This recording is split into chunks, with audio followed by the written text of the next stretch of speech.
नमस्कार विद्यार्थी मित्रांनो, गणेश सर ऑफिशियल या आपल्या यूट्यूब चॅनलवर तुम्हा सर्वांचं पुन्हा एकदा मनापासून स्वागत आहे. विद्यार्थी मित्रांनो, आगामी बॉम्बे हायकोर्ट परीक्षेसाठी आपण एक सिरीज चालू केलेली आहे, ज्यामध्ये आपण कम्प्युटरचे जे प्रश्न आहेत, आत्तापर्यंत जे पेपर झाले होते बॉम्बे हायकोर्टचे, तर त्यातील महत्त्वाचे प्रश्न जे प्रश्न आले त्याचं ॲनालिसिस घेत आहोत. ऑलरेडी एक व्हिडिओ आपण अपलोड केला आहे. आता हे आपला पार्ट 2 आहे. सर्वांनी शेवटपर्यंत व्हिडिओ बघा. जर तुम्हाला हे लेक्चर आवडत असेल तर नक्की लेक्चरला लाईक करा, आपल्या सर्व विद्यार्थी मित्रांपर्यंत शेअर करा आणि जर तुम्ही नवीन असाल तर गणेश सर ऑफिशियल हे आपलं यूट्यूब चॅनल सर्वांनी सबस्क्राईब करायचं आहे. हे आपलं नवीन यूट्यूब चॅनल आहे, ज्यावर आपण कम्प्युटर असेल, त्याचप्रमाणे GS असेल आणि टेक्निकलचा जो पोर्शन असेल, मग अंगणवाडी पर्यवेक्षिका, आरोग्यसेवक, वनरक्षक किंवा इतर ज्या सरळ सेवा परीक्षा आहेत त्यांच्यासाठी आपण हे व्हिडिओ अपलोड करत राहणार आहोत. तुम्ही नवीन असाल तर नक्की एकदा चॅनलला सबस्क्राईब करायचं आहे. मागचा व्हिडिओ ज्यांनी बघितला नसेल त्यांनी बघून घ्या, ज्यामध्ये आपण बॉम्बे हायकोर्ट पेपर 2020 ज्यामध्ये कम्प्युटरचे 10 प्रश्न आले होते त्याचं डिटेलमध्ये ॲनालिसिस घेतलेलं आहे. आत्ताच्या या व्हिडिओमध्ये आपण 2023चा जो पेपर होता त्यातील कम्प्युटरच्या 10 प्रश्नाचं डिटेलमध्ये विश्लेषण बघणार आहोत. करायचं सुरुवात. आणि हो, ज्यांना बॅच जॉईन करायची असेल त्यांनी आपलं जे डिस्क्रिप्शन बॉक्स आहे तिथे आपला कॉन्टॅक्ट नंबर दिला आहे, त्यावर तुम्ही नक्की कॉल करू शकता. चलो, तर सर्वांनी शेवटपर्यंत व्हिडिओ बघा, तुम्हाला या व्हिडिओचा नक्कीच फायदा होणार आहे. करूयात सुरुवात आपण. पहिला प्रश्न बघा. प्रश्न आलेला होता की which one can be use for creating documents. खालीलपैकी काय जे ऑप्शन दिलेत त्यापैकी कोणतं ऑप्शन करेक्ट आहे, जो आपल्याला सांगतोय की डॉक्युमेंट क्रिएट करण्यासाठी वापरलं जातं. MS Excel, MS PowerPoint, MS Word की नन ऑफ द अबो. खालीलपैकी आपल्याला सांगायचंय डॉक्युमेंट क्रिएट करण्यासाठी काय वापरलं जातं, MS एक्सेल, पॉवरपॉईंट की वर्ड. आपल्याला माहिती आहे सोपा प्रश्न आहे. बरेचसे प्रश्न हे बेसिक कॅटेगरीचे आहेत बरं का. बेसिक आपल्याला चुकायचं नाही आहे. त्यामुळे जी बॅच आहे आपली किंवा आपण जे यूट्यूबवर लेक्चर घेतले ते एकदा तुम्ही बघा, तुमच्या लक्षात येईल. बेसिक आपण सर्व कव्हर करून घेण्याचा प्रयत्न करतोय, जास्तीत जास्त तुमच्या कन्सेप्ट क्लिअर करून देण्याचा प्रयत्न करतोय. म्हणून सर्वांनी लगेच मागचे लेक्चर बघायचे आहेत. तर उत्तर काय येणार आहे आपलं? पर्याय क्रमांक 3. आपण डिटेलमध्ये विश्लेषण बघूयात तीनही पॉईंटचं. एक आहे MS एक्सेल, त्यानंतर आहे MS वर्ड आणि तिसरा आहे महत्त्वाचा MS पॉवरपॉईंट. तर आपण बघूया. तर MS एक्सेलचा वापर का बरं केला जातो? मोस्टली स्प्रेडशीट आणि कॅल्क्युलेशन्स, म्हणजे आपण जर बघितलं गणिती प्रक्रिया काही कॅल्क्युलेशन्स करायचे असतील, त्याचप्रमाणे अकाउंटिंग काही हिशोब ठेवायचा असेल, अकाउंटिंग पर्पजसाठी असेल, हिशोब ठेवायच्या पर्पजसाठी असेल किंवा डेटा टेबल तयार करण्याचा पर्पज असेल, तर आपण काय वापरतो? तर MS एक्सेल वापरतो. लक्षात ठेवा. तर स्प्रेडशीट सॉफ्टवेअर आहे, लक्षामध्ये हे सगळे सॉफ्टवेअरचे प्रकार आहेत बरं का. यामध्ये जर आपण बघितलं डेटा साठवणं आणि त्याचबरोबर आपल्याला काही कॅल्क्युलेशन्स करायचे असतील, अरिथमॅटिक कॅल्क्युलेशन्स करायचे असतील, गणिती क्रिया असतील, तर त्यासाठी काय वापरलं जातं? MS Excel. आपल्याला प्रश्न काय विचारलाय? MS वर्ड बद्दल. होऊ शकतं की आगामी परीक्षेमध्ये आपल्याला MS एक्सेल बद्दल प्रश्न विचारतील किंवा आपल्याला पॉवर पॉईंट बद्दल प्रश्न विचारतील. बरोबर आहे की नाही? चलो, तर लक्षात ठेवा. MS एक्सेल तुम्हाला समजलं. स्प्रेडशीट आणि हिशोब म्हणजे कॅल्क्युलेशनसाठी, गणिती प्रक्रियांसाठी आपण वापरतो MS एक्सेल. आपल्याला जर काही डॉक्युमेंट क्रिएट करायचे असतील, डॉक्युमेंटेशनच्या पर्पजसाठी काय वापरतात? MS word. जसं काही लेटर आपल्याला टाईप करायचं आहे किंवा आपल्याला काही रिपोर्ट्स बनवायचे, एखादा रिपोर्ट बनवायचा असेल आपण MS वर्ड वापरणार. त्याचप्रमाणे बायोडेटा, रिझ्युमे आपण ज्याला म्हणतो, तो जर क्रिएट करायचा असेल तरी सुद्धा कशामध्ये तयार करणार? MS वर्डमध्ये करणार. परीक्षेच्या दृष्टीने तुम्हाला लक्षात ठेवायचं आहे. हे प्रामुख्याने कशाला वापरलं जातं? रायटिंग. त्याचप्रमाणे काही डॉक्युमेंट क्रिएट करायचं असेल तर MS वर्ड वापरलं जातं. हे सर्वांनी लक्षात घेणं गरजेचं आहे. आता राहिलं शेवटचं कोणतं? MS PowerPoint. हे स्लाइड शो असतो ना आपला.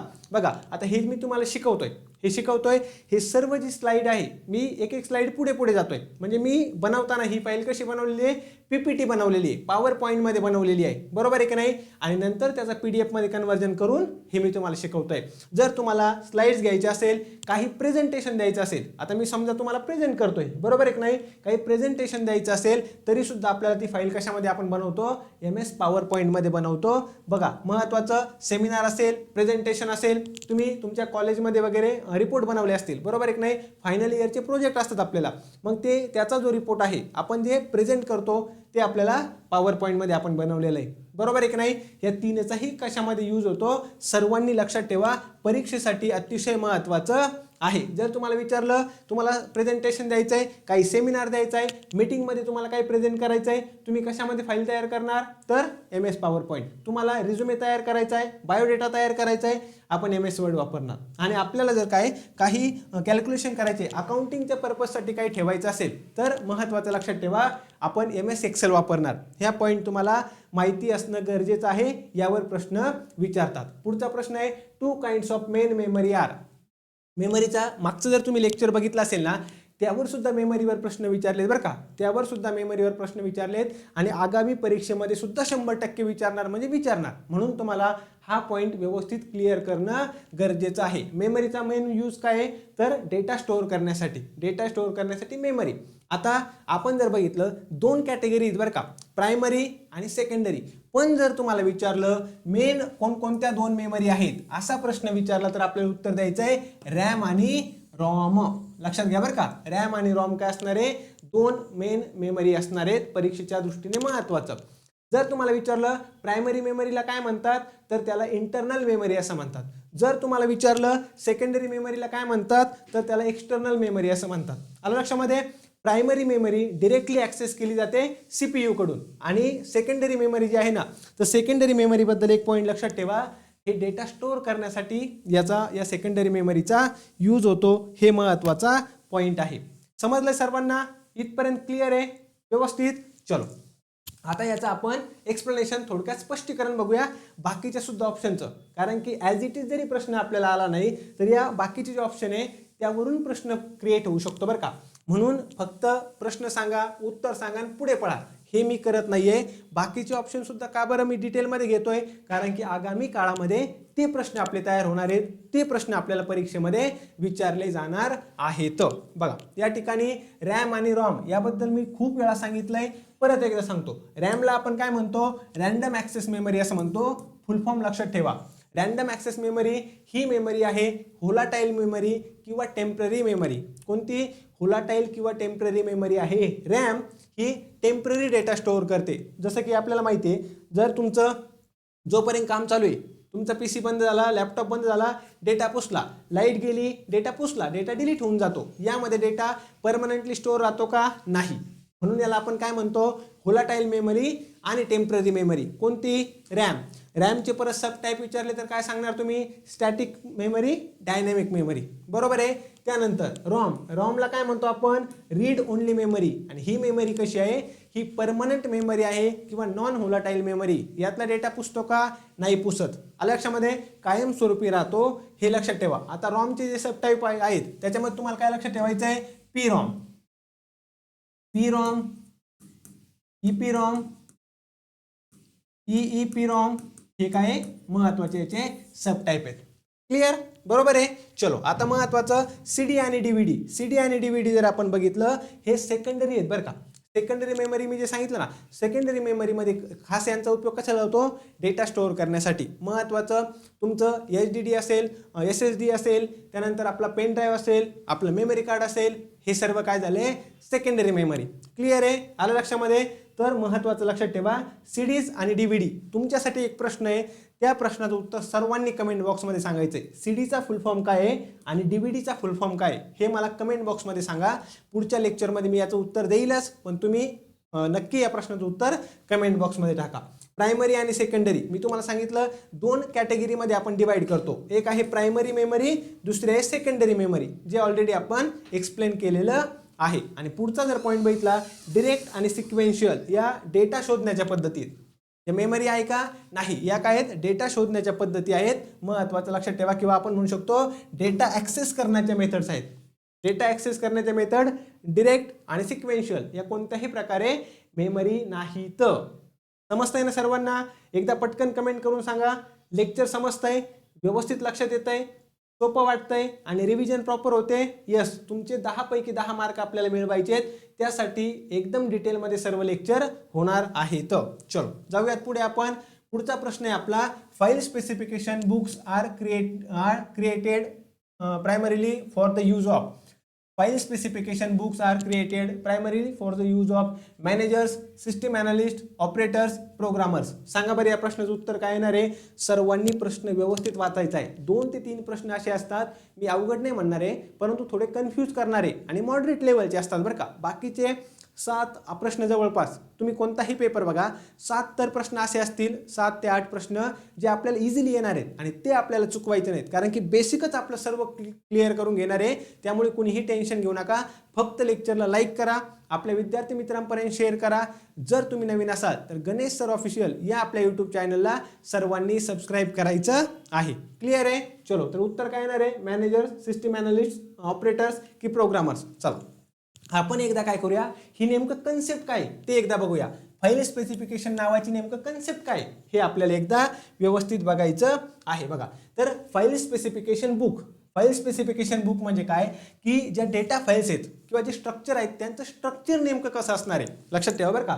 फाईल स्पेसिफिकेशन बुक म्हणजे काय की नेमकं ज्या डेटा फाईल्स आहे त्यांचं स्ट्रक्चर कसं असणार आहे. मग स्ट्रक्चर कसं असणार आहे म्हणजे काय की नेमकं त्या रेकॉर्डची लेंथ किती आहे, त्याचप्रमाणे त्या फाईलमधलं नाव काय, फाईलमधल्या ज्या फील्ड्स आहेत त्याचं नाव काय, त्याचबरोबर कोणत्या प्रकारचा डेटा त्यामध्ये स्टोअर केलेला आहे. आणि तिसरी महत्त्वाची गोष्ट लक्षात ठेवा की ते लोकेशन काय, त्या डेटाचं लोकेशन काय. म्हणजे लक्षात घ्या, आपण काय म्हणतो फाईल स्पेसिफिकेशन, कोणत्याही गोष्टीचं स्पेसिफिकेशन म्हणजे काय तर त्या गोष्टीबद्दलची डिटेल माहिती. बरोबर आहे, आलं लक्षामध्ये. कोणत्याही गोष्टीचं आपण एखादी गाडी खरेदी करायला जातो, स्पेसिफिकेशन आपण बघतो की नेमकं ॲव्हरेज किती देते, पेट्रोल आहे, डिझेल आहे, हे सर्व गोष्टी आपण बघतो ना. सीट कशी आहेत, कम्फर्टेबल आहेत की नाही, या सर्व गोष्टी सांगतात आपल्याला. स्पेसिफिकेशन म्हणजे काय, त्या गोष्टीबद्दलची डिटेल माहिती. सेम त्याच पद्धतीने फाईल स्पेसिफिकेशन बुक म्हणजे काय तर त्या डेटा फाईलची नेमकं स्ट्रक्चर कसं आहे, नेमकं रचना कशी आहे हे आपल्याला या ठिकाणी सांगितलं जातं. आता महत्त्वाचं लक्षात ठेवा की यामध्ये जे आपण जर बघितलं ना तर प्रामुख्याने तुमचं कन्फ्युजन फक्त कुठे होणार आहे, 2 मध्ये, मॅनेजर्स आणि ऑपरेटर्स याचं उत्तर नाहीये. मॅनेजर्स आणि ऑपरेटर उत्तर नाहीये, सिस्टम अनालिस्ट आणि महत्त्वाचं प्रोग्रामर्स या दोघांपैकी खरं जर बघितलं हे दोनही याचे वापर करते बरं का, किंवा याचे यूज करतात. आपल्याला काय विचारलंय प्रायमरीली म्हणजे प्राथमिकरित्या कोण यांचा वापर करतं, कुणासाठी हे क्रिएट केलेले आहेत, हा प्रश्न आपल्याला विचारलाय. बरोबर आहे, आलं लक्षामध्ये. याचं उत्तर काय येणार आहे, पर्याय क्रमांक 4 प्रोग्रामर्स हे असणार आहे या प्रश्नाचं उत्तर. लक्षात घ्या, जे सॉफ्टवेअर कोड, प्रोग्रामरचं काम काय आहे, प्रोग्राम लिहिणं, एखाद्या सॉफ्टवेअरसाठी कोड लिहिणं, हे काम कोण करतं, प्रोग्रामर्स करतं. मग महत्त्वाचं लक्षात ठेवा की प्रोग्रामर्सला कोणतंही काम करण्यासाठी, कोणताही प्रोग्राम करण्यासाठी जी डिटेल्स हवी असते, जे इनपुट्स हवे असतात ते त्यांना कुठे मिळतात, ते कुठे मिळतात, या ठिकाणी मिळतात, या फाईल स्पेसिफिकेशन बुकमध्ये मिळतात. म्हणजे आपण म्हणू शकतो हे खास कुणासाठी क्रिएट केलेलं आहे, कुणासाठी डिझाईन केलेलं असणार आहे, महत्त्वाचं तर प्रोग्रामर्ससाठी डिझाईन केलेलं आहे. परीक्षेच्या दृष्टीने महत्त्वाचं आहे, लक्षात ठेवा. हा एक प्रश्न असा आहे, थोडासा आपण मॉडरेट कॅटेगरीचा म्हणू शकतो. बरेचसे प्रश्न सोपे आहेत, तुम्ही फक्त रिव्हिजन प्रॉपर करा, सर्व लेक्चर प्रॉपर करा, तुम्हाला उत्तर सर्वांचे येऊन जातील. क्लिअर आहे सर्वांना. त्यानंतर मॅनेजर्स हे आपल्या प्रश्नाचं उत्तर नाही आहे. त्यानंतर हे सिस्टीम अनालिस्ट जे आहेत, सिस्टीम विश्लेषक आपण ज्याला म्हणतो, हे काय करतात, हे बुक तयार करायचं काम करतात. हे बुक तयार करायचं काम कोण करणार आहे, सिस्टीम अनालिस्ट करतात. प्रायमरीली मुख्यतः कुणासाठी तयार केलेलं असतं, प्रोग्रामर्ससाठी तयार केलेलं असतं. हे तुम्हाला लक्षात ठेवायचं आहे, कारण की प्रोग्रामर्सला जो प्रोग्राम लिहायचा आहे, जो आपला कोड लिहायचा आहे, त्यासाठी त्यांना या बुकची, या फाईल स्पेसिफिकेशन बुकचं खूप जास्त हेल्प आवश्यकता आहे. क्लिअर सर्वांना. महत्त्वाचं लक्षात ठेवा, त्याचं ऑपरेटर्स हे सुद्धा आपलं उत्तर नाहीये. समजतंय सर्वांना. क्लिअर आहे या गोष्टी. चलो आपण काय करूया, पुढच्या प्रश्नाकडे जाऊया. पुढचा प्रश्न काय, which part of the computer are use to calculating and comparing. Which part of the computer are use for calculating and comparing. Modem, disk unit, control unit, ALU. आता मी तुम्हाला काय सांगितलं होतं, आपल्याला कम्प्युटर विषयी प्रश्न विचारत असताना मागचे लेक्चर सगळे बघा, मी स्पेसिफिक टॉपिक सांगितलेत कोणते टॉपिक करायचे. तर CPU नावाचा जो टॉपिक आहे अतिशय महत्त्वाचा बरं का. CPU म्हणजे काय, सेंट्रल प्रोसेसिंग युनिट. CPU ला काय म्हणतो आपण, संगणकाचा मेंदू, कम्प्युटरचा ब्रेन, संगणकाचा मेंदू असं म्हणतात. बरोबर आहे की नाही. मग या संगणकाचा जो मेंदू आहे, कम्प्युटरचा जो ब्रेन आहे, त्याच्यामध्ये CPU मध्ये किती महत्त्वाचे 3 पोर्शन आहेत. पहिला आहे ALU, arithmetic and logic unit. दुसरा आहे कंट्रोल युनिट, ज्याला आपण CU असं म्हणतो, अरिथमॅटिक अँड लॉजिक युनिट. हा झाला पहिला. दुसरा कोणता आहे CU, याला आपण काय म्हणतो कंट्रोल युनिट असं म्हणतो. आणि तिसरा कोणता आहे MU मेमरी युनिट. तिसरा कोणता आहे मेमरी युनिट. काही लक्षामध्ये रजिस्टर्स असं देखील म्हणतात, परीक्षेच्या दृष्टीने महत्वाचा. आता बघा ALU अरिथमॅटिक अँड लॉजिक युनिटचं काम काय आहे, जे आपण अरिथमॅटिक ऑपरेशन्स आहेत. अरिथमॅटिक ऑपरेशन्स म्हणजे काय, plus minus into divide by, या ज्या ऑपरेशन्स आहेत ते कोणाकडून होतात, या ALU कडून होतात, अरिथमॅटिक अँड लॉजिक युनिट. आणि कंट्रोल युनिट काय करतं, कंट्रोल युनिटला ट्रॅफिक पोलीस म्हणतात. संगणकाचा ट्रॅफिक पोलीस कुणाला म्हणतात, तर तो आहे कंट्रोल युनिट. या कम्प्युटरच्या आपण म्हणू शकतो सगळ्या डिपार्टमेंटवर नियंत्रण ठेवायचं, कंट्रोल करायचं काम कोण करतं, हे कंट्रोल युनिट करतं. लक्षात घ्या बरं का. आता सिंपल फंडा असा आहे, इनपुट डिव्हाइस काय करतात, डेटा देतात सीपीयूला, सीपीयू त्यावर प्रोसेस करतो. डेटा प्रोसेस करायचं काम कुणाचं आहे, सीपीयूचं. आणि महत्त्वाचं आउटपुट दाखवायचं काम कुणाचं आहे, रिझल्ट दाखवायचं काम कुणाचं आहे, आउटपुट डिव्हाइसचं. हे ऑलरेडी आपण बऱ्याच वेळा डिस्कस केलेलं आहे. समजलं. मग या प्रश्नाचं उत्तर काय यायला पाहिजे तुमचं, पर्याय क्रमांक 4. तरी सुद्धा मी काय केलंय, हे सर्व या ठिकाणी याचं एक्सप्लेनेशन प्रॉपर घेतलेलं आहे. आणि ज्यांना ही PDF फाईल हवी आहे ना, त्यांनी आपलं टेलिग्राम चॅनल जॉईन करा बरं का. आणि महत्त्वाचं म्हणजे व्हॉट्सअप ग्रुपसुद्धा जॉईन करू शकता. गणेश सर ऑफिशियल नावाचं टेलिग्राम चॅनल आहे, गणेश सर ऑफिशियल नावाचं आपलं व्हॉट्सअप ग्रुप आहे. त्यामध्ये मी या PDF टाकत असतो. जे पण शिकवलेले पॉईंट्स आहेत त्याच्या PDF सुद्धा तुम्हाला त्याच ठिकाणी मिळणार आहेत. क्लिअर आहे सर्वांना. बघा ALU आता याच्यामध्ये अरिथमॅटिक म्हणजे अरिथमॅटिक कॅल्क्युलेशन्स गणिताचे, आणि लॉजिक युनिट म्हणजे काय, greater than, less than, equal to, आपण म्हणतो ना अँड, ऑर, नॉट गेट, हे सर्व कार्य कोण करतं, ALU करतं. क्लिअर सर्वांना. हे झालं बरं का. त्यानंतर मोडेम, हे आपण मागच्याच लेक्चरमध्ये बघितलं, तरी पण सांगतो, संगणकाला इंटरनेटशी जोडण्याचं काम कोण करतं, मोडेम करतं. क्लिअर सर्वांना. आलं लक्षामध्ये. तर काही पॉईंट डबल रिवाइज करत नाही मी, एका लेक्चरमध्ये झाले, तुम्ही फक्त लेक्चर व्यवस्थित सिक्वेन्सने बघून घ्या. कंट्रोल युनिट मी तुम्हाला सांगितलं, याचं काम काय, कंट्रोल करणं, संगणकाच्या जे वेगवेगळे विभाग आहे त्यावर नियंत्रण ठेवायचं काम कोण करतं, कंट्रोल युनिट करतं. आणि डिस्क युनिट, लक्षात घ्या, डिस्क युनिट जे आहे हे एक स्टोरेज डिव्हाइस आहे. काय करतं, स्टोरेज डिव्हाइस म्हणजे आपला जो डेटा आहे किंवा जी पण माहिती आहे, ज्या पण फाईल्स आहे, या स्टोअर करून ठेवायचं काम डिस्क युनिट. समजलं. क्लिअर आहे. चलो जायचं मग पुढच्या प्रश्नाकडे. आपण जाऊयात पुढच्या प्रश्नाकडे, जो सुद्धा अतिशय महत्त्वाचा असणार आहे. काय, backup and recovery procedures are primarily meant for. Backup and recovery procedure यांच्याबद्दल प्रश्न आहे. काय, टू प्रोव्हाइड डेटा रिडंडन्सी, त्यानंतर handle the contingency and when a file gets corrupted, त्यानंतर to show different versions of data and programs on all of the above. लक्षात घ्या, ज्या वेळेस आपल्याला प्रश्नामध्ये ऑल ऑफ द अबोव असतो ना, तो प्रश्न व्यवस्थित वाचायचा बरं का. जर ॲप्लिकेशन बेस्ड क्वेश्चन असेल ना, तर शक्यतो त्याचं उत्तर काय असतं, ऑल ऑफ द अबोवच असतं.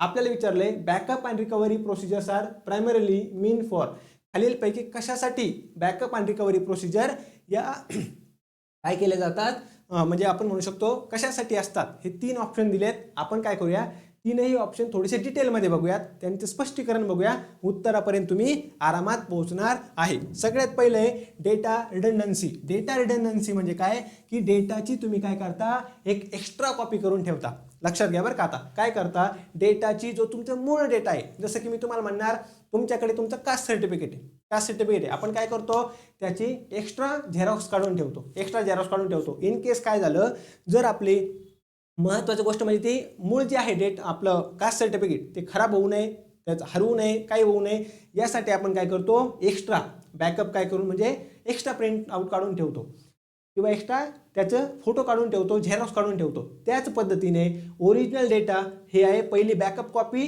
दुसरी आहे बॅकअप कॉपी 2, म्हणजे 2 समजा झेरॉक्स काढून ठेवल्या. लक्षात घ्या, रिडंडन्सी म्हणजे काय, एकच डेटा आहे तुमच्याकडे, एकच गोष्ट आहे, त्याच्या एकापेक्षा जास्त काय असणं, प्रती असणं, एकापेक्षा जास्त काय असणं, कॉपी असणं, याला आपण काय म्हणतो, महत्त्वाचं डेटा रिडंडन्सी म्हणतो. आता याचा यूज काय आहे, इन केस असं होऊ नये, पण जर मूळ डेटा तुमचा गायब झाला, मूळ डेटा जर तुमचा हरवला, मूळ डेटा जर डिलीट झाला, नष्ट झाला, तर तुम्ही काय करू शकता, यावर काम भागवू शकता. याला म्हणतात डेटा रिडंडन्सी. म्हणजे पहिला हा पोर्शन काय महत्त्वाचा आहे का, बॅकअप अँड रिकव्हरीमध्ये, यस, अतिशय महत्त्वाचं आहे. दुसरी महत्त्वाची गोष्ट, आता बॅकअप अँड रिकव्हरी याचा मेन उद्देश काय असेल, मेन एम काय असेल, डेटा सुरक्षित ठेवण्यासाठी, आणि महत्त्वाचं इन केस जर इमर्जन्सी असेल तर तो डेटा परत मिळवण्यासाठी आपल्याला काय उपयोगाचं आहे, बॅकअप अँड रिकव्हरी महत्त्वाचं आहे.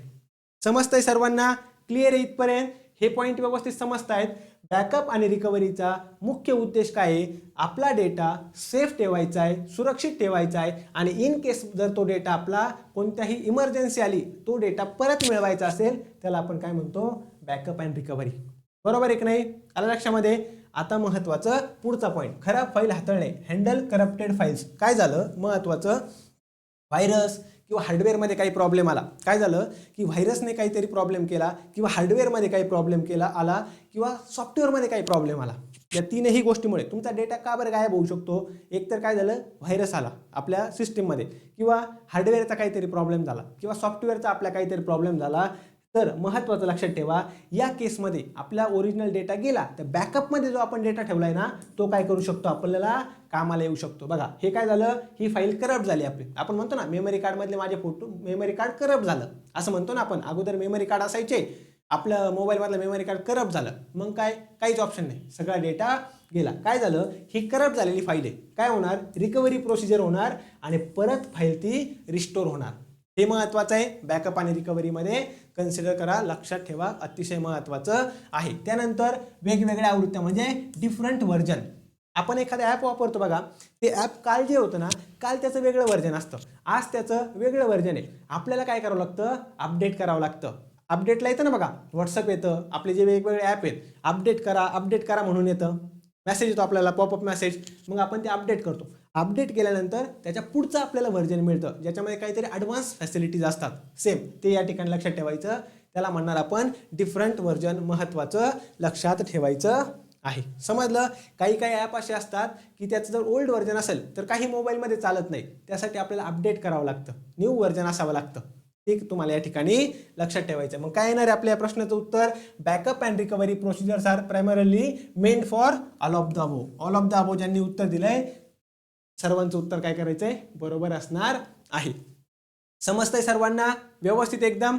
चलो काय करूयात आपण, पुढचा एक प्रश्न बघून घेऊयात. पुढचा प्रश्न आहे, what is the main folder on a storage device called device drivers, interface, root directory की प्लॅटफॉर्म? काय येईल बरं या प्रश्नाचं उत्तर?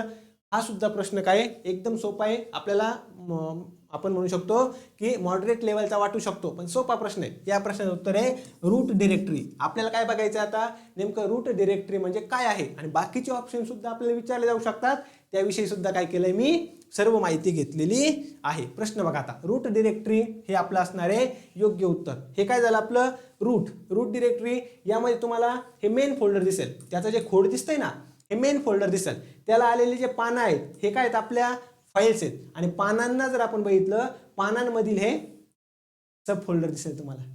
आल्या लक्षामध्ये सर्वांना? रूट डिरेक्टरी स्टोरेज डिव्हाइस मधला सर्वात मुख्य आणि सर्वात पहिला जर फोल्डर कोणता असेल तर त्याला आपण काय म्हणतो? त्याला रूट डिरेक्टरी असं म्हणतो. लक्षात घ्या, काय होणार आहे, आपण एखादं झाड लावलं, सर्वात अगोदर काय येणार आहे?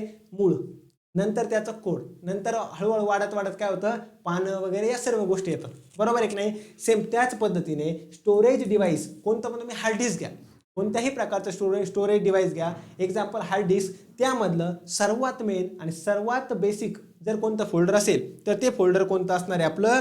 तर ते फोल्डर असणार आहे आपलं, लक्षात ठेवायचं सर्वांनी, रूट डिरेक्टरी नावाचं हे फोल्डर आहे. परीक्षेच्या दृष्टीने महत्त्वाचं, रूट डिरेक्टरी हे मेन फोल्डर, त्याला असणार आहे आपलं, त्यानंतर मेन फाईल्स, त्यानंतर असणार आहे आपलं फाईल्स आणि बाकीचे सब फोल्डर्स.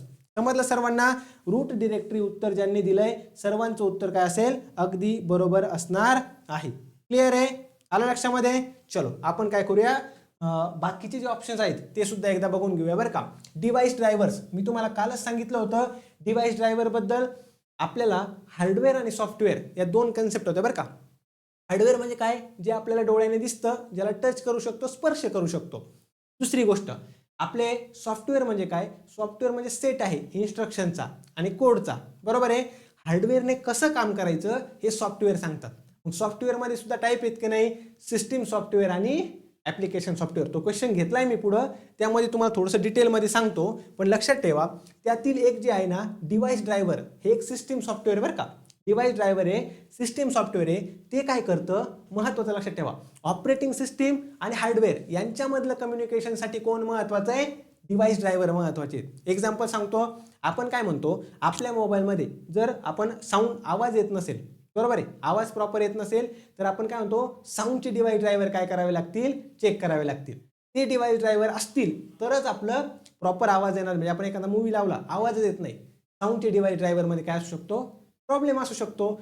डिव्हाइस ड्रायव्हरचा रोल काय आहे, बेसिक लक्षात ठेवा, ऑपरेटिंग सिस्टीम हार्डवेअर यांच्यामध्ये कम्युनिकेशन साधणं, बरोबर आहे. त्यानंतर इंटरफेस म्हणजे काय, दोन गोष्टींना जोडणारा, आपण दुवा म्हणतो, दोन गोष्टींना कनेक्ट करणारा दुवा, जसं की हार्डवेअर आणि सॉफ्टवेअर. हे महत्त्वाचं लक्षात ठेवायचं आहे. प्लॅटफॉर्म म्हणजे काय, लक्षात ठेवा, हार्डवेअर आणि ऑपरेटिंग सिस्टीम यांना मिळून जो पण एक वातावरण तयार होतं, जे पण एक आपण म्हणू शकतो हार्डवेअर आणि ऑपरेटिंग सिस्टीम यांना जोडून जो प्लॅटफॉर्म तयार होतो. आलं लक्षामध्ये, जे वातावरण तयार होतंय महत्त्वाचं ते आहे आपलं प्लॅटफॉर्म. समजतंय सर्वांना.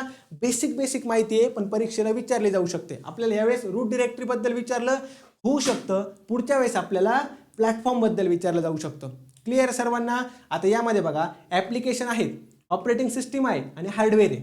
आलं लक्षामध्ये, म्हणजे ऑपरेटिंग सिस्टीम, हार्डवेअर यांना मिळून तयार झालेलं जे वातावरण आहे, जे आपण म्हणू शकतो, त्या वातावरणाला काय म्हणणार आहे आपण, प्लॅटफॉर्म असं म्हणणार आहे. इंटरफेस म्हणजे काय, दोन गोष्टींना जोडणारा दुवा, दोन गोष्टींना जोडणारे लिंक, ते झालं आपलं इंटरफेस. डिव्हाइस ड्रायव्हर म्हणजे काय, हार्डवेअर आणि ऑपरेटिंग सिस्टीम यांच्यामध्ये कम्युनिकेशनसाठी रिस्पॉन्सिबल कोण असतं, device drivers.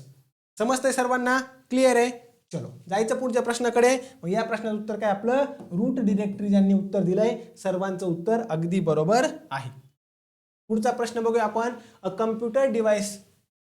A computer derives its basic strength from accuracy, speed, memory, all of the above. अशा प्रकारे a computer derives its basic strength, कम्प्युटरची बेसिक स्ट्रेंथ ही कशापासून मिळते त्याला, किंवा कम्प्युटरची बेसिक स्ट्रेंथ काय असते, ॲक्युरसी, स्पीड, मेमरी की वरीलपैकी सर्व. काय नाही उत्तर. मी परत एकदा सांगतो की ॲप्लिकेशन बेस किंवा तुम्हाला ऑल ऑफ द अबो जर प्रश्न बघितला तर लक्षात घ्या, मॅक्सिमम टाइम त्याचं उत्तर ऑल ऑफ द अबो असतं. ज्या प्रश्नाचं उत्तर ऑल ऑफ द म्हणजे ऑप्शनमध्ये आहे, एकदा बघायचं बरं का. बऱ्याच वेळा ॲप्लिकेशन बेस असेल तर लक्षात ठेवा त्याचं उत्तर ऑल ऑफ द अबो असण्याची शक्यता खूप जास्त असते. जर आपल्याला आपण म्हणू शकतो फॅक्च्युअल क्वेश्चन असेल ना, तर मग मात्र व्यवस्थित बघून घ्यायचं ऑल ऑफ द अबो लिहिताना. समजतंय सर्वांना, व्यवस्थित आहे. चलो याचं उत्तर ऑल ऑफ द अबो आहे, पण आपण सर्व गोष्टी एकदा बघून घेऊया. स्पीड, दुसरा आहे ॲक्युरसी आणि तिसरा आहे मेमरी. मला सांगा, कम्प्युटरची जी बेसिक स्ट्रेंथ आहे काय आहे, स्पीड आहे. कम्प्युटर एका सेकंदामध्ये, सेकंदाच्या कमी वेळामध्ये हजारो लाखो क्रिया करू शकतो, एकदाच करू शकतो की नाही, बरोबर आहे की नाही. महत्त्वाचं लक्षात ठेवा, कॅल्क्युलेशन करायचं आहे, तुम्ही फक्त टाईप करा, कॅल्क्युलेशन एका सेकंदाच्या आतमध्ये येतं. कितीही मोठी संख्या असू द्या, कशीही असू द्या, काय करणार आहे, एकदम आपण म्हणू शकतो की चुटकीसरशी सोडवतं, बरोबर आहे. म्हणजे स्पीड आहे काय, कम्प्युटरची स्ट्रेंथ आहे. कम्प्युटरची बेसिक स्ट्रेंथ काय आहे, स्पीड. लक्षात ठेवा, कम्प्युटर हा शब्द आहे ना, कम्प्युटर शब्द, कम्प्युटर या लॅटिन शब्दापासून तयार झालेला आहे बरं का. आणि याचा मेन अर्थ काय होतो, कॅल्क्युलेशन करणं. एक गोष्ट सांगतो तुम्हाला, कम्प्युटरचं निर्मिती बेसिक कशासाठी झालेली आहे, कॅल्क्युलेशन करण्यासाठी, गणना करण्यासाठी कम्प्युटरची निर्मिती झालेली आहे. लक्षात घ्या बरं का सर्वांनी. म्हणजे स्पीड हा कम्प्युटरचा आपण काय म्हणू शकतो, एक बेसिक स्ट्रेंथ आहे. पुढे ॲक्युरसी. मला सांगा, कम्प्युटरला तुम्ही फक्त माहिती प्रॉपर द्या, कम्प्युटरकडून चुका होऊ शकतात का, होऊ शकत नाही. कम्प्युटरची ॲक्युरसी, तुम्ही कोणतंही गणित द्या, कोणतंही त्याला काम करायला सांगा, जर प्रॉपर आपण त्याला इनपुट दिलेलं असेल तर तो काम काय करणार, व्यवस्थितच करणार. व्यवस्थितच करणार, हे तुम्हाला लक्षात ठेवायचं आहे. जर आपला डेटा आणि आपली इन्स्ट्रक्शन जर ॲक्युरेट असेल, व्यवस्थित दिलं असेल, तर त्याच्याकडून कधीही ते चुकणार नाही. मला सांगा, तुम्ही जर 4 गुणिले 5 बरोबर दिलं तर तो 20 उत्तर देणार आहे. तुम्ही 4 अधिक गुणिले 5 असं दिलं, हे बरोबर आहे का, इन्स्ट्रक्शन्स, हा डेटा बरोबर आहे का, नाही. मग त्यावेळेस तो काही नाही करू शकत. जर आपला डेटा आणि इन्फॉर्मेशन आपली करेक्ट असेल, तो काम काय करणार, 100%. म्हणजे स्पीड हे त्याचं बेसिक स्ट्रेंथ आहे. ॲक्युरसी ही पण कम्प्युटरची बेसिक स्ट्रेंथ आहे. आणि मेमरी लक्षात ठेवा, कम्प्युटरची डेटा साठवून ठेवण्याची क्षमता अफाट आहे. काय, डेटा साठवून ठेवण्याची क्षमता अफाट आहे. आणि आपल्याला तो डेटा ज्यावेळेस हवा आहे त्यावेळेस तो लगेच उपलब्ध करून देतो. ही सुद्धा त्याची काय झाली, स्ट्रेंथ झाली. म्हणून महत्त्वाचं लक्षात ठेवा, या प्रश्नाचं उत्तर काय येणार आहे, ऑल ऑफ द अबो. कम्प्युटरची बेसिक स्ट्रेंथ, ॲक्युरसी, स्पीड आणि मेमरी तीनही या ठिकाणी येणार आहे, तुम्हाला लक्षात ठेवायचं आहे. सर्वांना समजतंय. सर्वांना बेसिक समजलं इथपर्यंत? क्लिअर? चलो काय करूयात आपण पुढचा प्रश्न बघूयात. पुढचा प्रश्न काय सांगतोय? The use of the short की Alt F4. परत एकदा लक्षात ठेवा, मी जे पण टॉपिक तुम्हाला सांगतोय ना, जे करा ते व्यवस्थितच करा.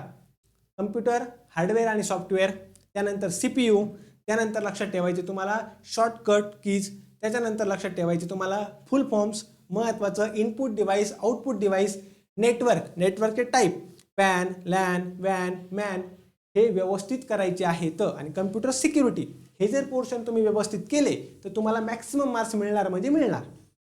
आलं लक्षात सर्वांना? हे अतिशय महत्त्वाचे टॉपिक आहेत जे तुम्हाला परीक्षेला उपयुक्त ठरू शकतात. मला सांगा Alt F4 का बरं वापरतो आपण? Show hide sidebar, close the currently active program, text body heading. कशाला वापरतो Alt F4? तुम्ही कम्प्युटर वापरून बघा, जे पण तुम्ही काम करताय, जी फाईल ओपन आहे किंवा जे तुमचं सध्या कम्प्युटरवर चालू आहे ते प्रोग्राम काय होतो? बंद होतो. Alt F4ने काय होतो? तो प्रोग्राम बंद होतो. हे तुम्हाला लक्षात घेणं गरजेचं आहे. म्हणजे उत्तर काय येईल आपलं? पर्याय क्रमांक 2 बी हे असेल करेक्ट उत्तर. बघा आता हे मी काही शॉर्टकट घेतलेले बरं का, शॉर्टकट कीज तुम्ही वाचू पण शकता. आणि ही फाईल तुम्ही मी ही फाईल टाकणार आहे गणेश सर ऑफिशियल या आपल्या टेलिग्राम चॅनलवर, व्हॉट्सअप ग्रुपवर. ज्यांनी अजून व्हॉट्सअप ग्रुप जॉईन नाही केला, टेलिग्राम चॅनल जॉईन नाही केलं, डिस्क्रिप्शनमध्ये लिंक आहे, लवकरात लवकर जॉईन करा. आणि ज्यांना बॅच जॉईन करायची असेल, डिस्क्रिप्शनमध्ये आपण कॉन्टॅक्ट नंबर दिला आहे, तिथून तुम्ही काय करू शकता? बॅच जॉईन करू शकता. तुम्हाला 100% त्या बॅचचा फायदाच होणार आहे. समजलं? मागचे लेक्चर बघा, हे लेक्चर बघा, आगामी लेक्चर असतील, एकदम सोप्या पद्धतीने सांगण्याचा प्रयत्न केला आहे. 10 पैकी 10 मार्कांना हे आपलं टार्गेट आहे. बाकीचा फापट पसारा न घेता महत्त्वाचं. क्लिअर आहे? चला बघा, Ctrl+C आपण का बरं वापरतो? तर आपण महत्त्वाचा एखादा आपला डेटा असेल, एखादी फाईल असेल, ती कॉपी करायची असेल आपल्याला आणि दुसरीकडे कुठेतरी आपल्याला न्यायची असेल, आपण काय करतो? Ctrl+C ने ते कॉपी होतं. Ctrl+V ने काय करतो? ती फाईल म्हणा, तो डेटा म्हणा, तो पेस्ट होतो. ज्या ठिकाणी आपल्याला टाकायचा आहे त्या ठिकाणी पेस्ट होतो. Ctrl+X ने काय होतं? जो आपण सिलेक्ट केलेला डेटा आहे, किंवा सिलेक्ट केलेली फाईल आहे, ती काय होते? तिथून त्या लोकेशनवरून कट होते. काय होते? कट होते. त्यानंतर Ctrl+Z, आपण एखादं काम करतोय आणि आपल्याला वाटलं की आपलं चुकलं, Ctrl+Z ने काय करू शकतो? आपण मागे येऊ शकतो. त्याला अंडू म्हणतो ना आपण. ते करण्यासाठी काय असतं? Ctrl+Z. एखादी कृती केली, आपल्याला वाटतं पुढे. आलं लक्षामध्ये? आता माझ्याकडून काय झालं? मी एक फाईल बनवताना एक फोटो ॲड केला. मला वाटलं नाही माझा फोटो काय झाला? चुकला. मी Ctrl+Z ने काय करू शकतो? मागे येऊ शकतो. ती कृती रद्द करू शकतो. त्याला अंडू असं म्हणतात. आणि एखादी माझ्याकडून कृती मला परत त्या ठिकाणी जायचे पुढे, मग मी Ctrl+Y करणार, काय होणार? रिडो, म्हणजे परत त्या जागेवर जाणार. समजतंय सर्वांना? हे शॉर्टकट अतिशय महत्त्वाचे. Ctrl+A ने काय होतं? Ctrl+A ने सगळा डेटा किंवा सगळ्या तुम्ही फाईल वगैरे असतील त्या सिलेक्ट करण्यासाठी काय वापरणार आहे? Ctrl+A वापरणार आहे. त्यानंतर Ctrl+P हे महत्त्वाचं आहे बरं का. Ctrl+P ने काय होतं? प्रिंटला जातं. आपण Ctrl+P दाबा, लगेच प्रिंटर जोडलेलं असेल तर आपल्याला ते ऑप्शन येतं ती फाईल प्रिंट करण्यासाठी. Ctrl+S ने काय होतं? फाईल सेव्ह होते आपली. फाईल सेव्ह करण्यासाठी Ctrl+S. आणि महत्त्वाचं Alt F4 जे आहे हे महत्त्वाचं काय लक्षात ठेवायचं आहे? आपली चालू प्रोग्राम जी विंडो असेल ती काय होऊ शकते? त्याने बंद होण्यासाठी आहे. त्यानंतर Alt Tab. आता Alt Tab मी तुम्हाला सांगतो काय केलं. एकाच वेळेस आपले काय आहे? 1, 2, 3 या 3 विंडो चालू आहेत बरं का. 3 विंडो किंवा 3 आपण म्हणू शकतो ॲप चालू आहेत. Alt Tab जर आपण दाबलं ना, आपण याच्यामध्ये स्विच करू शकतो. इकडून इकडं जाऊ शकतो. महत्त्वाचं लक्षात ठेवा, स्विच करण्यासाठी म्हणजे या 1 नंबरची विंडो, 2 नंबरची आणि 3 नंबरची, यातून इकडं जाण्यासाठी आपल्याला Alt Tab वापरायचं आहे. महत्त्वाचं लक्षात ठेवा. Windows D जर दाबलं, Windows D महत्त्वाचं आहे. तुमच्या किती पण फाईल ओपन असू द्या, किती पण टॅब ओपन असू द्या, Windows D दाबलं की तुम्ही डायरेक्ट कुठे जाणार आहे? डेस्कटॉपवर जाणार आहे. डेस्कटॉपवर जाणार. हे तुम्हाला महत्त्वाचं लक्षात ठेवायचं आहे. बाकीच्या भरपूर साऱ्या कीज या ठिकाणी मी घेतलेल्या आहेत. Ctrl+T काय आहे? Ctrl+W काय आहे? हे आपल्याला व्यवस्थित अभ्यासायचं आहे. बॅचमध्ये मी प्रत्येक शॉर्टकट की तुम्हाला व्यवस्थित सांगितलेली आहे. त्यानंतर आपण जर बघितलं महत्त्वाच्या सगळ्या की म्हणजे F1 पासून F जी आपली 12 आहे तिथपर्यंत सुद्धा सांगितलं बरं का. त्या महत्त्वाच्या आहे. एक प्रश्न तुम्हाला शॉर्टकट कीजवर येणार म्हणजे येणार, आत्ताच सांगतो. त्यामुळे तुम्हाला सर्व शॉर्टकट की ज्या परीक्षेच्या दृष्टीने महत्त्वाच्या आहेत त्या वारंवार रिवाईज करायच्या, त्याचा अभ्यास करायचा आहे. चलो जायचं पुढच्या प्रश्नाकडे. त्यानंतर आहे which of the following is not a computer hardware. आला परत प्रश्न. वारंवार सांगितलंय हार्डवेअर आणि सॉफ्टवेअर व्यवस्थित करा, ज्यावर प्रश्न आहे. Mouse, keypad, monitor, antivirus. काय येणार आहे सांगा बरं. या प्रश्नाचं उत्तर सांगण्याचा प्रयत्न करा. उत्तर काय येईल. खालीलपैकी कोणतं कम्प्युटर हार्डवेअर नाहीये. माऊसला आपण टच करू शकतो म्हणजे हे कम्प्युटर हार्डवेअर आहे का. आहे. कीपॅड करू शकतो का. यस. मॉनिटरला करू शकतो. अँटीव्हायरस आहे का. अँटीव्हायरस हे काय आहे. हे आपलं सॉफ्टवेअर आहे. लक्षात ठेवा. अँटीव्हायरस काय आपलं सॉफ्टवेअर आहे. महत्वाचं लक्षात घ्यायचं आहे. सोपा प्रश्न आहे. एकदम बेसिक आहे. लगेच उत्तरापर्यंत पोहोचायचं. हे आपलं या ठिकाणी कंपॅरिझन. बघा आता कम्प्युटर हार्डवेअर काय आहे. कम्प्युटरचा असा भाग फिजिकल पार्ट ज्याला आपण टच करू शकतो, बघू शकतो म्हणजे स्पर्श करू शकतो आणि बघू शकतो. त्याच्यामध्ये जर आपण बघितलं इनपुट डिव्हाइसमध्ये कोण कोण येतं. इनपुट डिव्हाइसमध्ये कोणकोणते हार्डवेअर येतात. माऊस आहे, कीबोर्ड आहे, तुमचं स्कॅनर आहे, तुमचं वेबकॅम आहे. आलं लक्षामध्ये. हे सर्व काय झाले आपले कम्प्युटर हार्डवेअर झाले इनपुट डिव्हाइस मधले. आउटपुट डिव्हाइस मधले कोण आहे. मॉनिटर आहे, तुमचं प्रिंटर आहे, तुमचं स्पीकर आहे. हे सर्व काय झाले आपले हे हार्डवेअर झाले. तर हार्डवेअर म्हणजे काय. कम्प्युटरचा असा कोणताही भाग ज्याला तुम्ही टच करू शकता, ज्याला बघू शकता, ज्याला स्पर्श करू शकता. बरोबर आहे. मग इनपुट डिव्हाइस असू द्या, आउटपुट डिव्हाइस असू द्या किंवा तुमचे हे बाकीचे भाग. सीपीयूला टच करू शकता, रॅमला करू शकता, हार्ड डिस्कला करू शकता, SSDला, मदरबोर्डला, ज्यांना आपण टच करू शकतो. हे सर्व आपले हार्डवेअर आहे. तुम्ही बेसिकली हे लक्षात ठेवा बरं का. इथं तुमचं कन्फ्युजन झालं तर होऊ शकतं. एखादा म्हणेल मदरबोर्ड हे काय नाहीये. मदरबोर्डला कुठे टच करू शकतो नाही.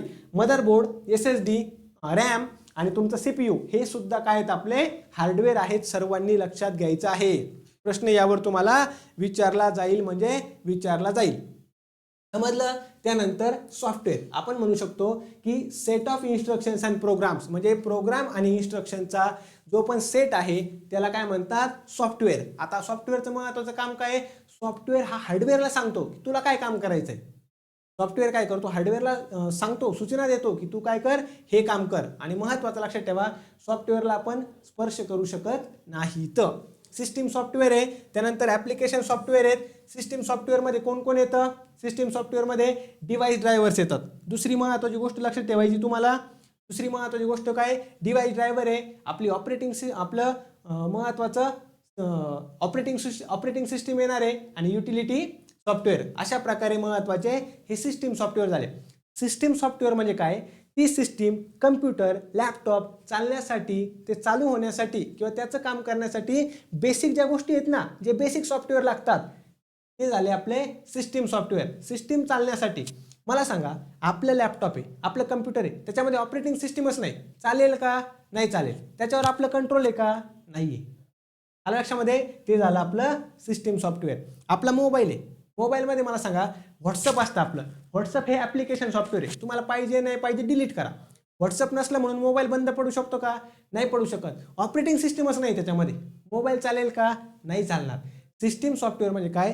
तो आपलं कम्प्युटर म्हणा, मोबाईल म्हणा, हे चालण्यासाठी जे बेसिक सॉफ्टवेअरची आवश्यकता असते ना त्यामध्ये ते झाले सिस्टीम सॉफ्टवेअर. आणि दुसरं कोणतं आहे ॲप्लिकेशन सॉफ्टवेअर. मग त्याच्यामध्ये लक्षात घ्या आपलं कोणतंही फोटो एडिटिंगचं सॉफ्टवेअर असेल द्या, आपलं सॉंगचं असू द्या कोणतं, त्याच्यानंतर आपलं व्हॉट्सअप वगैरे हे सगळे काय झाले ॲप्लिकेशन सॉफ्टवेअर झाले.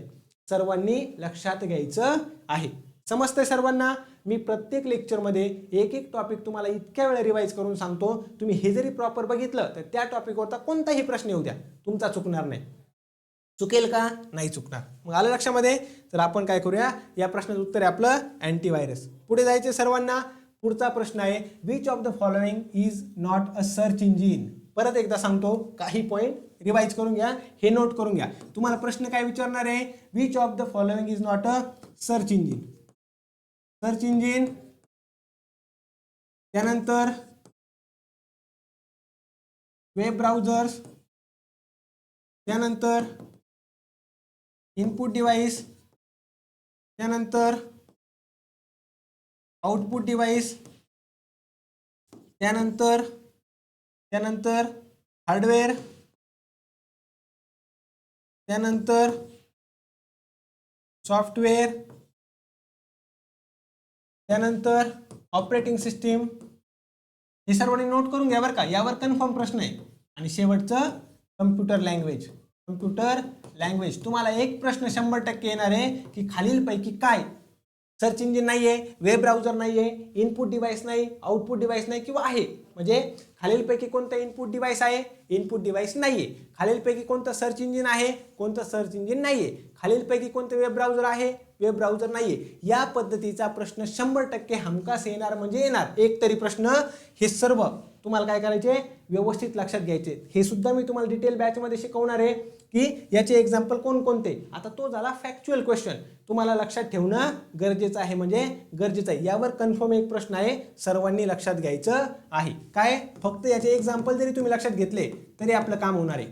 म्हणजे search engine, web browser, input device, output device, software, hardware, computer language, त्यानंतर ऑपरेटिंग सिस्टीम, याचे फक्त एक्झाम्पल, जे जे महत्त्वाचे एक्झाम्पल आहे जे विचारले जाऊ शकतात ते तुम्हाला काय करायचे, लक्षात घ्यायचे आहेत. आलं लक्षामध्ये. त्यानंतर उत्तर काय येणार या प्रश्नाचं बघा, सर्च इंजिन आणि वेब ब्राउझर समजून घ्या बरं का थोडं. सर्च इंजिन काय करतं, सर्च इंजिनचा यूज काय आहे, माहिती शोधण्यासाठी. आलं लक्षामध्ये, काय करण्यासाठी, माहिती शोधण्यासाठी. हे सर्व या ठिकाणी तुम्हाला दिलेत ना, याहू, आस्क वगैरे, हे कशाचे टाईप आहेत, सर्च इंजिनचे टाईप आहेत.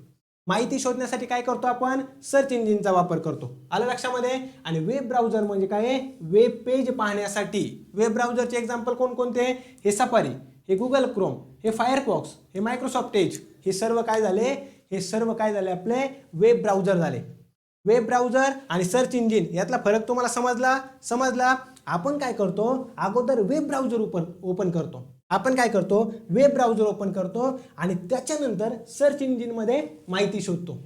तुम्ही काय करणार, गुगल क्रोम ओपन करणार, त्याच्यामध्ये काय ओपन होणार, आपलं गुगल ओपन होणार. बरोबर आहे ना. क्रोम ओपन करा, क्रोम हे वेब ब्राउझर आहे, त्याच्यामध्ये आपण सर्च इंजिनमध्ये जातो. कोणत्या, गुगल सर्च इंजिनमध्ये जातो. आलं की लक्षात सर्वांना. म्हणजे महत्त्वाचं, वेब पेज पाहण्यासाठी आपण वेब ब्राउझर वापरणार आणि दुसरी महत्त्वाची गोष्ट, माहिती शोधण्यासाठी, इन्फॉर्मेशन शोधण्यासाठी आपण सर्च इंजिन वापरणार. दोन्हीतही तुम्हाला लक्षात ठेवायचं आहे. फक्त महत्त्वाचं काय, फक्त महत्त्वाचं आहे त्याचे टाईप, म्हणजे त्याचे एक्झाम्पल. सर्च इंजिनचे एक्झाम्पल तुम्हाला लक्षात पाहिजे. दुसरी महत्त्वाची गोष्ट, तुम्हाला वेब ब्राउझरचे एक्झाम्पल लक्षात पाहिजे. अतिशय महत्त्वाचं आहे. समजलं सर्वांना, क्लिअर आहे. मला एकदा सर्वांनी पटकन कमेंट करून सांगा बरं, जो पण टॉपिक आपण घेतोय तो सर्वांना समजतोय का, सर्वांना लक्षात येतोय का, सर्व गोष्टी क्लिअर होत आहेत का, आणि लेक्चर सर्वांना आवडत आहेत का. जर लेक्चर आवडत असेल तर नक्की लेक्चरला लाईक करा, आपल्या सर्व विद्यार्थी मित्रांपर्यंत शेअर करा आणि गणेश सर ऑफिशियल या आपल्या यूट्यूब चॅनलला नक्की सबस्क्राईब करा. आलं लक्षामध्ये. ज्यांना काही पण प्रश्न असतील तुम्ही या नंबरवर कॉन्टॅक्ट करू शकता. तुम्हाला सर्व माहिती या नंबरवर मिळून जाणार आहे. आलं लक्षामध्ये. लेक्चर आवडत असतील नक्की लाईक करा, आपल्या सर्व अभ्यास करणाऱ्या विद्यार्थी मित्रांपर्यंत शेअर करा आणि कुणीही चॅनलला सबस्क्राईब करायचं विसरू नका. चॅनलला सबस्क्राईब करणं अतिशय महत्त्वाचं आहे. तुम्हाला असेच महत्त्वाचे व्हॅल्युएबल व्हिडिओ कायम येत राहतील, त्यासाठी नक्की चॅनलला सबस्क्राईब करा. आणि गणेश सर ऑफिशियल हे आपल्या यूट्यूब चॅनलचं नाव आहे. त्याचबरोबर गणेश सर ऑफिशियल या नावाचं आपलं टेलिग्राम चॅनल आहे आणि आपला व्हॉट्सअप ग्रुपसुद्धा आहे. डिस्क्रिप्शनमध्ये, व्हिडिओच्या डिस्क्रिप्शनमध्ये तुम्हाला व्हॉट्सअप ग्रुप आणि टेलिग्राम चॅनल दोन्हीची पण लिंक मिळून जाईल. व्हिडिओ शेवटपर्यंत बघितल्याबद्दल सर्वांचं खूप खूप धन्यवाद. पुन्हा एकदा बाकीचे जे PYQ व्हिडिओ आहेत, म्हणजे बॉम्बे हायकोर्ट बाकीचे जे PYQ व्हिडिओ आहे, लवकरच त्यावर मी लेक्चर घेऊन येणार आहे. त्यासाठी तुम्ही अगोदरचे पण लेक्चर बघा आणि खूप सारा सराव आपण करणार आहे. ज्यांना बॅच जॉईन करायची त्यांनी या नंबरवर कॉन्टॅक्ट करा, तुम्हाला सगळी माहिती या ठिकाणी दिली जाईल. क्लिअर आहे. चलो थांबूयात मग आपण या ठिकाणी. पुन्हा एकदा व्हिडिओला लाईक करा, शेअर करा आणि चॅनलला सर्वांनी सबस्क्राईब करा, गणेश सर ऑफिशियल या चॅनलला. Thank you so much. भेटूयात आपल्या पुढच्या व्हिडिओमध्ये.